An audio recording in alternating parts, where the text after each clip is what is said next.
But first, this week there was a horrific mass shooting at a Christian school in Nashville where 28-year-old Audrey Hale, who identified as a man, shot and killed 3 9-year-olds and 3 school workers before police reached her and she was neutralised. Now, in the aftermath of this horror, something very strange happened. Instead of politicians, corporations and celebrities issuing messages of solidarity with the Christian community, the victims of this mass shooting, they were instead expressing support for the transgender community, and the media was strangely preoccupied with not misgendering the mass killer, God forbid.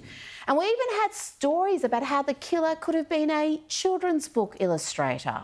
Meanwhile, CBS banned staffers from using the word transgender when reporting on the Nashville shooter, despite the fact that police said she was transgender and cited that as a key point in the case. But instead of examining that aspect, or perhaps reflecting on how the hyperbole around the trans community being supposedly marginalised and even victims of a modern-day genocide may lead to such crimes, the media, celebrity and political class launched into a full-blown trans activist mode. It was, after all, about to be International Transgender Day of Visibility. Leading the charge was President Joe Biden, who released this frankly absurd statement where he said, "Transgender Americans shape our nation's soul."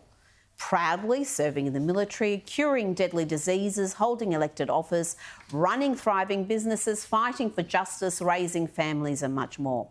And White House Press Secretary Karine Jean-Pierre was also eager to express support and solidarity, not with the Christian community that had just been attacked, but with the trans community.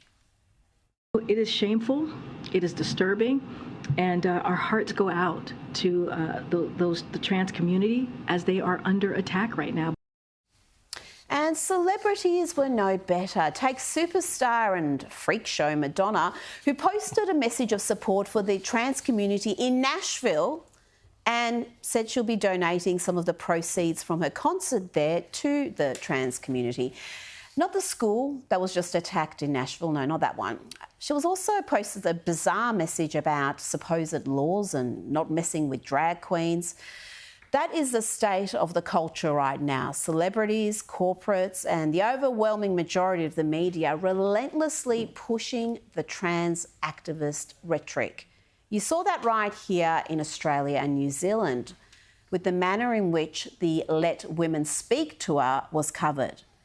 But in America, there is at least a counter to this madness. The red states, such as Florida and Texas, are upholding parental rights and putting a stop to many of the excesses of the trans movement, whether it's drag queens dancing for toddlers or inappropriate material in school libraries.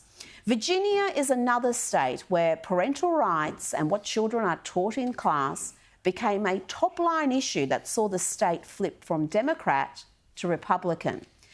And as an antidote to some of the crazy I've shown you this morning, from the Biden White House to Madonna, here is Virginia Lieutenant Governor Winsome Sears telling it like it is and even winning cheers from Bill Maher's lefty crowd. Here she is with Bill Maher and a reporter. They're usually very particular about the subjective sense of gender identity in respecting that. If someone says they're a man, then they're a man. But in this case, they're not doing that. Hang on, you know what? This person murdered 6 people. I don't really care who you say you are. You murdered 6 people and 3 of them were children. You don't get a say. Well, she's dead now, so, you know, but you don't get a say in telling us who you are and what you're about. You killed 6 people. Okay, but that's what let's really take matters. her out of this.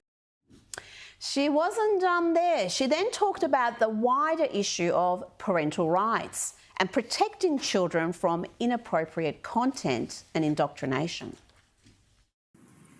I'm a parent all day. I get to decide what happens in my child's life. Not you, not the government, not anybody. I don't co-parent. I had this child. I'm responsible for this child. Anything happens to little Johnny, you're calling me, right? As you should.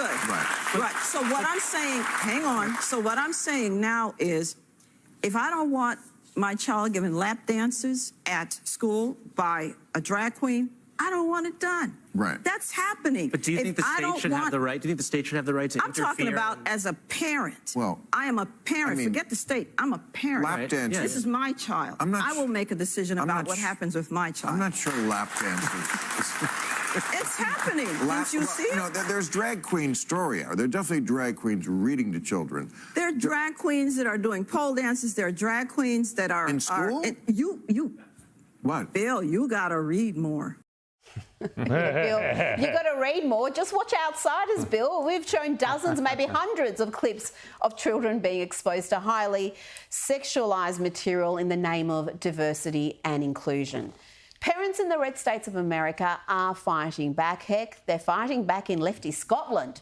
But sadly, Australia hasn't even had the debate. Our centre-right politicians are too gutless to raise these issues, and the few that do, like Maura Deeming, are defamed as bigots and suspended by their own party.